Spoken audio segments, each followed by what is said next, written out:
Assalamualaikum warahmatullahi wabarakatuh. Selamat pagi. Salam sejahtera buat kita semua. Apa kabar? Semoga selalu sehat dan dilindungi oleh Allah Subhanahu wa taala. Sebelum kita memulai pembelajaran kita, alangkah lebih baiknya kita berdoa dulu menurut agama dan kepercayaan masing-masing.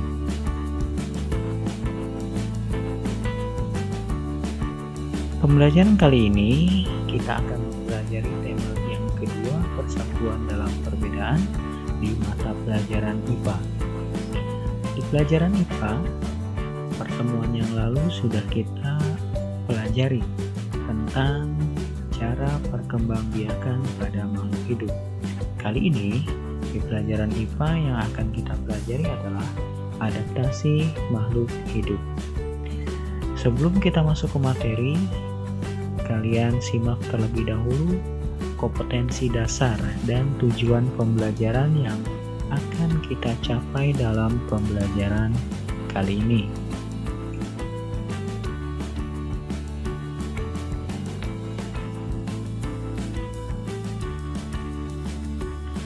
Nah, tahukah kamu apa pengertian dari adaptasi?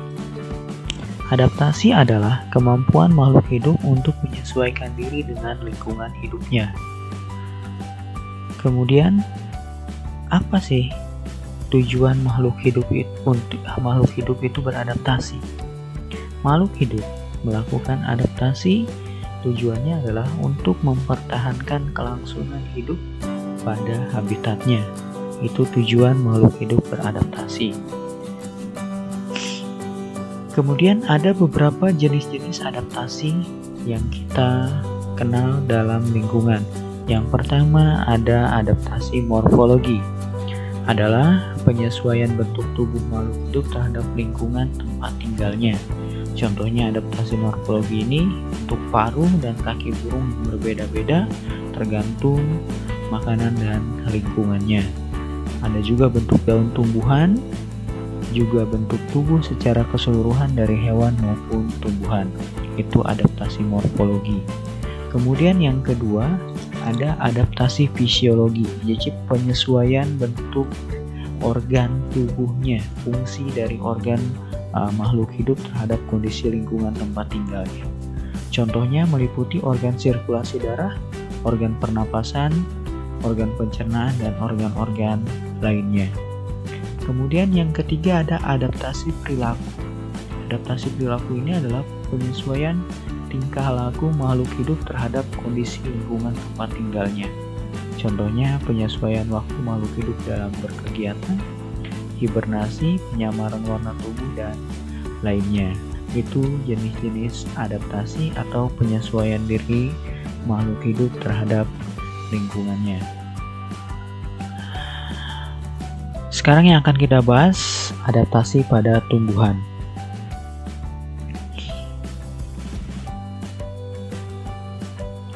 Berdasarkan habitatnya, tumbuhan dibagi menjadi 3 jenis. Yang pertama adalah tumbuhan hidrofit. Tumbuhan hidrofit itu adalah tumbuhan yang sebagian tubuhnya ada di permukaan air. Akarnya berada di air, memiliki rongga udara dalam batang atau tangkai daun.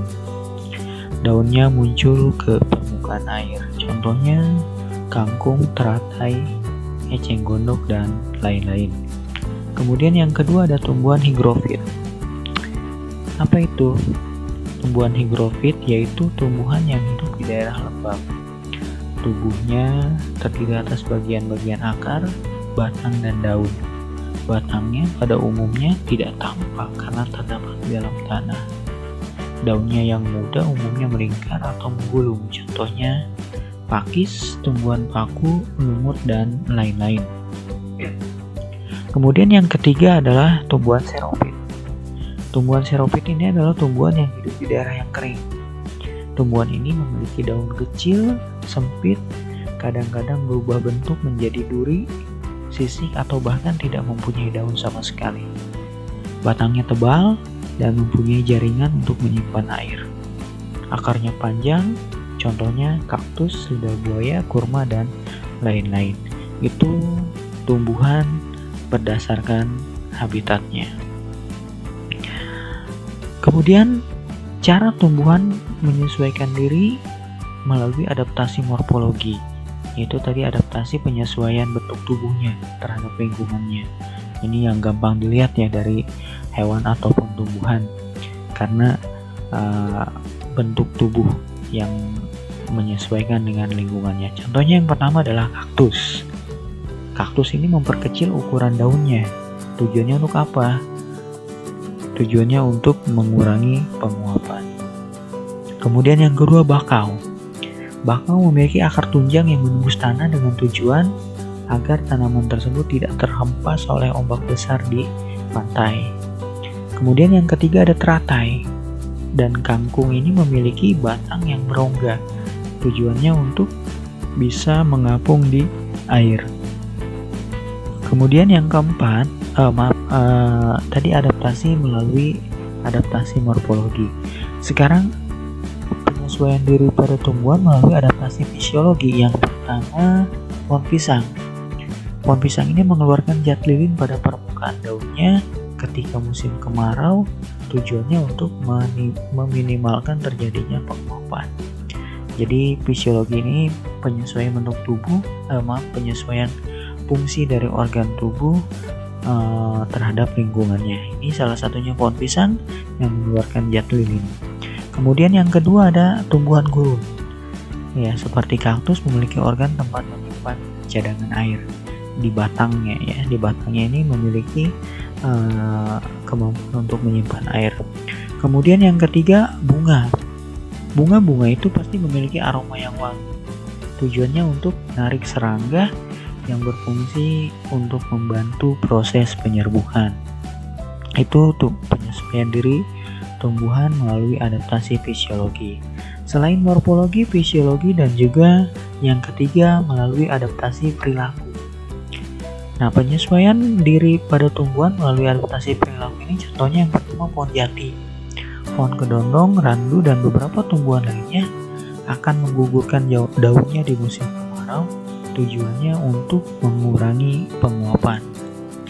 Kemudian yang kedua ada kantong semar, Venus, dan juga kejora. Ini salah satu tumbuhan pemakan serangga.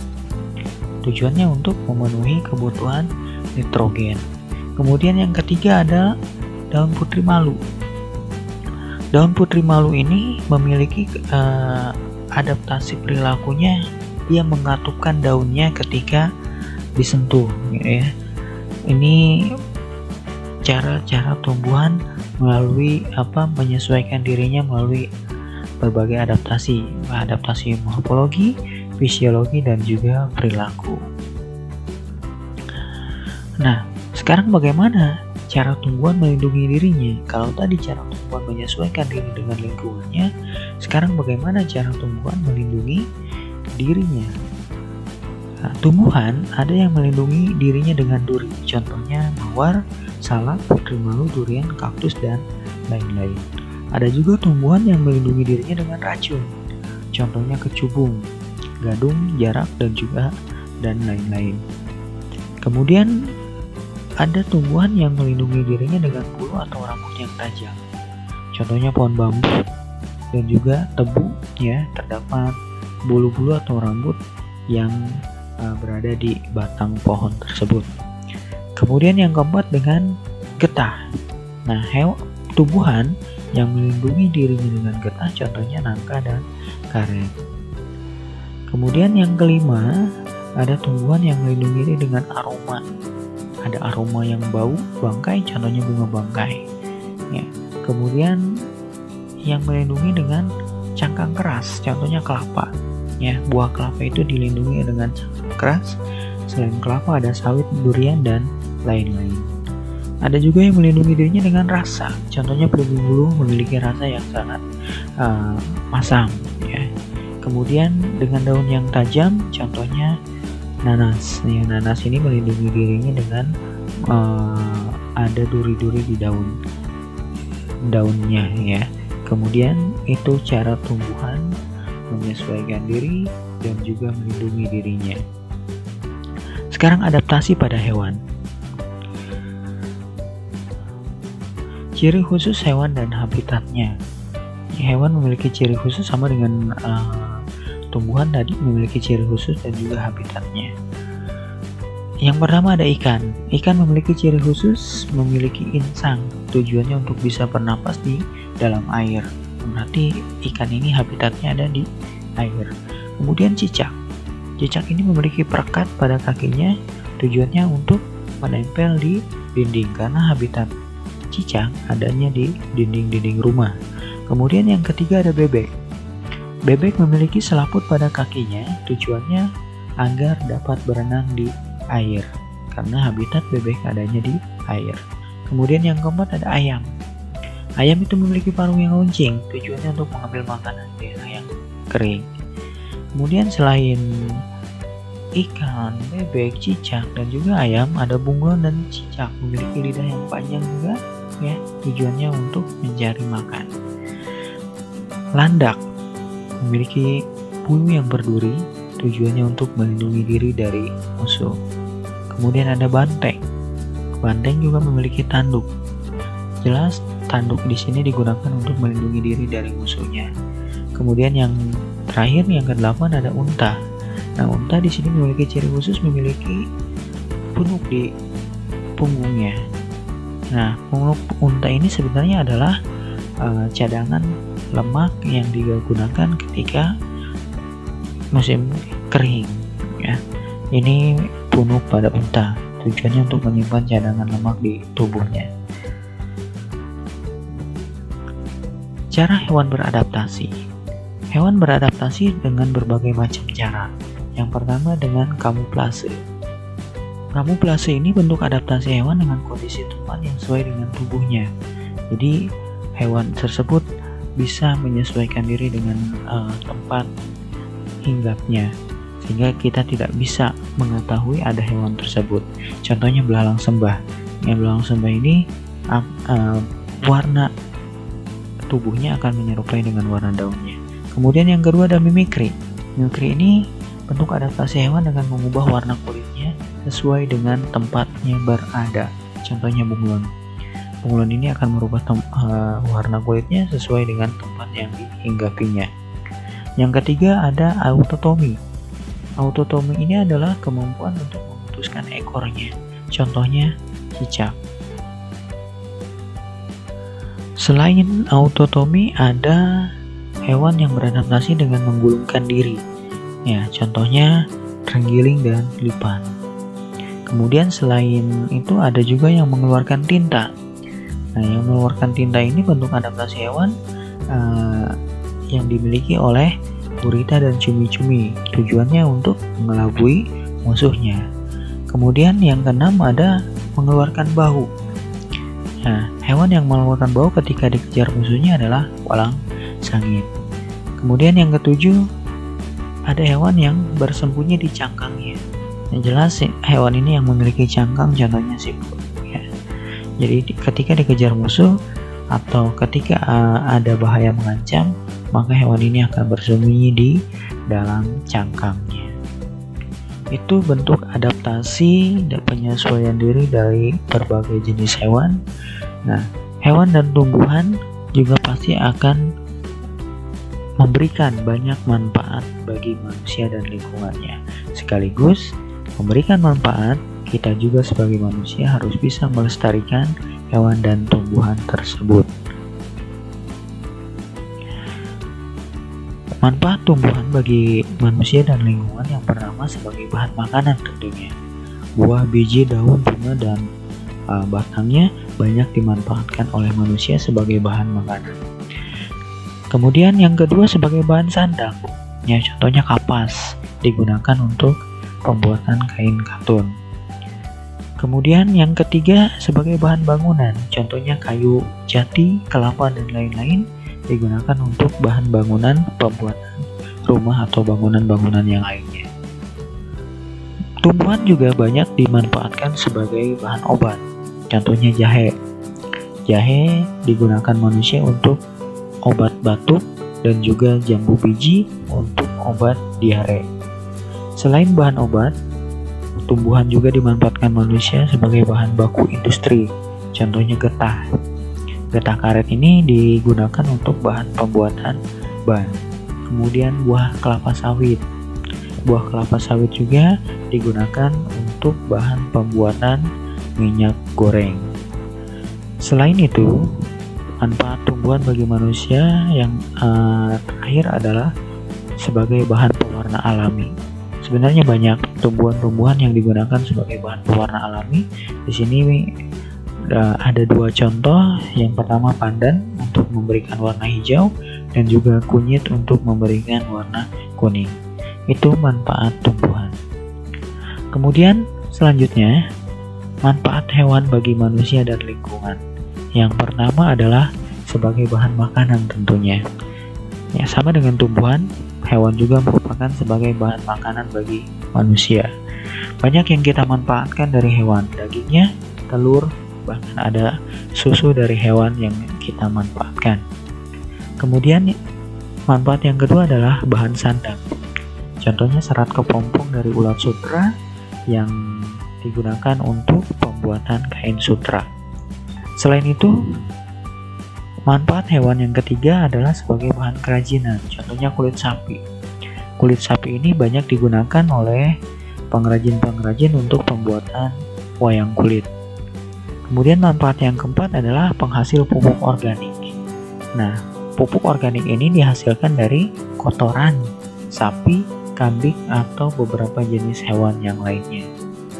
Kemudian, manfaat yang kelima adalah penghasilan tenaga, contohnya kerbau banyak digunakan oleh para petani untuk membajak sawah-sawah mereka. Dan yang terakhir adalah contoh manfaat hewan untuk membersihkan lumut di kolam. Ini banyak hewan yang dimanfaatkan manusia untuk membersihkan kolam. Contohnya keong, ada juga yang menggunakan ikan sapu-sapu. Itu manfaat tumbuhan dan juga manfaat hewan. Nah, selain memberikan banyak manfaat, kita sebagai manusia perlu melestarikan hewan dan tumbuhan tersebut agar tetap terjaga keberadaannya. Bagaimana cara melestarikan hewan dan tumbuhan? Yang pertama, pelestarian hewan. Tentunya tidak memburu hewan sembarangan, ya. Kemudian yang kedua, melindungi hewan langka.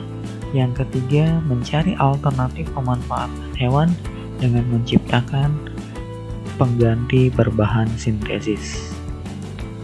Pelestarian tumbuhan, yang pertama tidak menebang pohon sembarangan.